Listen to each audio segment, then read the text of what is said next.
Right. Now, Right. getting to the main event that I called underwhelming, and I think basically I was right in calling it underwhelming because the build up that Cody and John Cena had, especially with the Elimination Chamber and leading up to after, with all the promos, I think the match under-delivered, but I think that was maybe by design on John Cena's level because John Cena is basically this type of the character now that doesn't care how he wins, as long as he wins. He doesn't care about how many stars, how many star rating his matches have, or what he does in a match. For him, he just wants to win, and that's it. He doesn't care by what method he uses. He just wants to win, and I think this match is indicative of that. But by a Cody Rhodes standard, this match is nowhere close to what Cody Rhodes can deliver in a match. And honestly, and honestly, given that Cody Rhodes is a five-star rating performer when it comes to his matches, and we've seen that with matches throughout, you're telling me that 4 AAs, 2 STFUs, and Michael Cole went back to STFU, not STF, and a low blow and a title shot to the head later, and 1, 2, 3, and he loses. I mean, in previous matches, we've seen Cody Rhodes take a lot more damage, a lot more punishment, and he still comes out on top.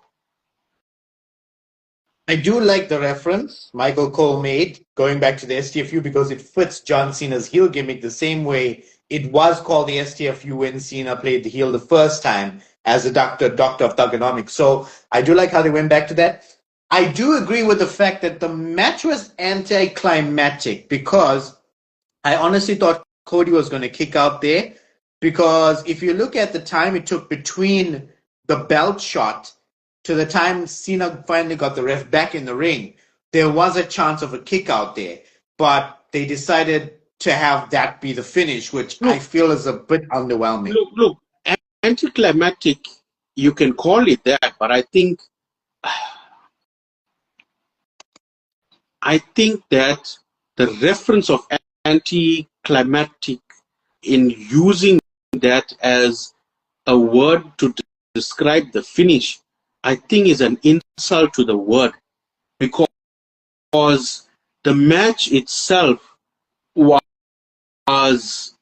poor. You could say that, yeah. Even as a doctor of thugonomics, John Cena as a heel when he started, he had some pretty good matches. He might have lost, but he had some good quality matches in the Ruthless Aggression era. And now that he's a heel again, you're telling me that he wants to be this person that wins by any means necessary, and that basically can be this person that goes to the toilet to catch a shit but only farts, and that's enough. Okay, that's one way to put it. Another way to put it would be Cena's that heel who doesn't care. He doesn't care if he gives you a 5-star classic. He doesn't care if he gives you an underwhelming match, because, quite frankly, John Cena doesn't care as a heel. Could look at it that way. I did say that he doesn't care. However, it's the main event of WrestleMania, right? It's the main event of WrestleMania. Cody Rhodes didn't hit one crossroads. If the referee was there, he would have won. But he didn't hit one crossroads where the referee was awake. John Cena already hit 4 AAs. And you're telling me throughout that match, I actually lost interest. I lost interest in the match when I see Cody Rhodes getting dominated technically in a match by John Cena because WWE creatively wanted to prove that John Cena can wrestle. Look, nobody has to prove that John Cena can wrestle. If you can wrestle, you can wrestle. Yes, there's no doubt about it. But you don't have to throw your champion who carried your company for so long under the bus for such a long time and have so many great matches to go in a match with somebody who is a part-timer and just be out wrestled.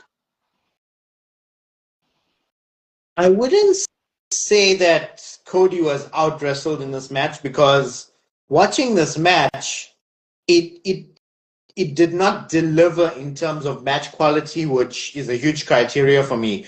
All I saw was STFU, AA, Super AA, Crossroads, And, Cody Cutter.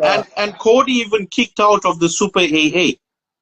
Cody even kicked out of it. But what I'm saying is if you look at the entirety of the match was how long? It was about, what, 45 minutes? It was quite long for a match that was not even, it was just a bunch of finishers. There was no technical wrestling ability. There was no chain wrestling. There was no exchange of, back and forth. It was just a whole bunch of finishers. It was like, Now, yeah. now you tell me, how do you explain creatively giving us a main event that was hyped and built over such a long period to go to the main event and be as poor as it was? Because do me a favor, watch the match back. Watch the match back. Calculate for the entirety of the match, right? How many minutes John Cena dominated Cody Rhodes, and how long did Cody Rhodes dominate John Cena? And what was the effect of it? Because Cody Rhodes, they basically made Cody Rhodes look like the type of champion that John Cena criticized him to be. John Cena in all his promos criticized Cody Rhodes to be an underwhelming champion who is mediocre. And basically what they did, they took a 5-star competitor and made him look mediocre in front of a wrestler who can't wrestle.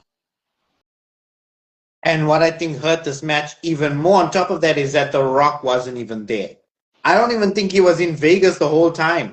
He should have at least showed up for this main event. Now you're telling me Travis Scott has such a big pull that he can go and influence a match. I was hoping when Travis Scott showed up that he was just going to be the starter, the appetizer, right? And I was thinking, okay, The Rock's going to come out after that because Travis Scott's going to fail. Obviously, I was expecting Travis Scott to not get any, and then The Rock doesn't even show up. Like, look, what the hell was it hoping Elimination Chamber for? As I said earlier on, I do not have a problem with Cody Rhodes dropping the title to John Cena, but not at the grandest stage of them all and not in such a fashion. I cannot, in all honesty, have anything good to say about this match. Because how can you have a champion carrying the company on his back for such a long time, even when he wasn't a champion, to put him in the ring with John Cena and make him look like a mediocre jobber? Okay, I have no problem. My prediction was to have Cena win the title at WrestleMania. However, it was on the understanding and basis that The Rock was going to get involved. Travis Scott it was going to be a whole bunch of shenanigans like last year's WrestleMania, except no one was going to come to save Cody because Cody's friends were far and few since he won the title. It would be a whole lot of bunch of people getting on top of Cody, Rock forcing the ref to count, Rock orchestrating it. It all hinged on The Rock, and he didn't even show his face. So while I predicted Cena to win, it was the right call, but it was not the right way to do it. It should have been more insurmountable odds against Cody. Also, you must also remember one thing. Triple H said this last year, and he said that once Cody gets booed, the only time he will consider having Cody drop the title or having Cody turn heel is when the crowd starts booing him as a face and as the champion. And that's what happened. But you got to understand the Vegas crowd. Vegas crowd does this. They're like the New York crowd. They boo the faces, they cheer the heels. So they need to do a little bit more of a research tester, because if Vegas is cheering for Dom Dom to win, who's to say they weren't just cheering for Cena because they're Vegas? You got to do a test in front of another crowd, maybe Chicago, maybe Wisconsin, wherever, neutral zone, and see if Cody still gets booed. If that's the case, if Cody gets booed in a neutral town, then do it. Pull a crowd. That's the reason why I said this morning when we were watching the main event live, I said that for Cody to win this crowd or have any chance in the match, he needs to do what he's been doing all along, and he needs to be a face that wrestles like a heel. And he did not. No, he did not. And I think I made this point.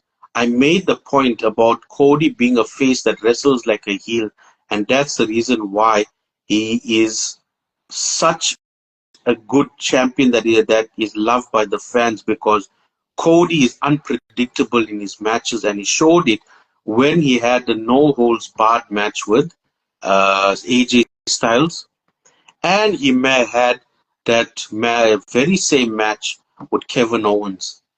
He had the ladder match with Kevin Owens, and he sent Kevin Owens through the ladder in such a fashion. Now you're taking a person on one hand, on one scale with that, and now you're putting him into a match with John Cena, and he's not living up to that capability. The scale does not balance. I would have been happy if Cody Rhodes lost, if the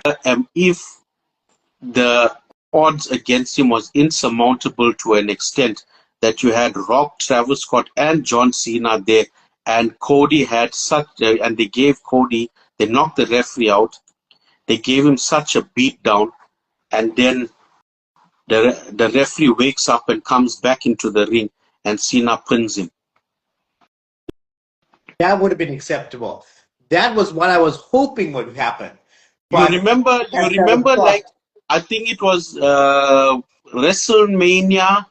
I think it was WrestleMania 1998 or 1999. Stone Cold versus The Rock, and Vince McMahon, and I think Stone Cold turned heel at this point. He turned heel at this point. About X7, where Stone Cold turned heel. That was X7. And he had a match with The Rock. Vince McMahon threw the chair inside. The referee got knocked out, and he hit The Rock with the chair, and he won the title that match. That is what I was expecting, because Shane was one of the referees there that was supposed to make the count. Yeah. So because of the fact that we didn't get insurmountable odds knocking down Cody, I would say that this match underwhelmed, underdelivered in terms of the outcome. But yeah, I think that's all I got to say about that match. It just left a bad taste in my mouth. But I'm still baffled how Ric Flair can call it an instant classic. Ric Flair is suffering from, I don't know, dementia or something. Yeah. There's no way, I don't know. He's not all there. So don't take that with a grain of salt. To all our subscribers, please like, subscribe, or comment. Comment means a lot to us. Let us know what your thoughts are, and we'd like to be in touch with you. Thank you so much for watching. Cheers.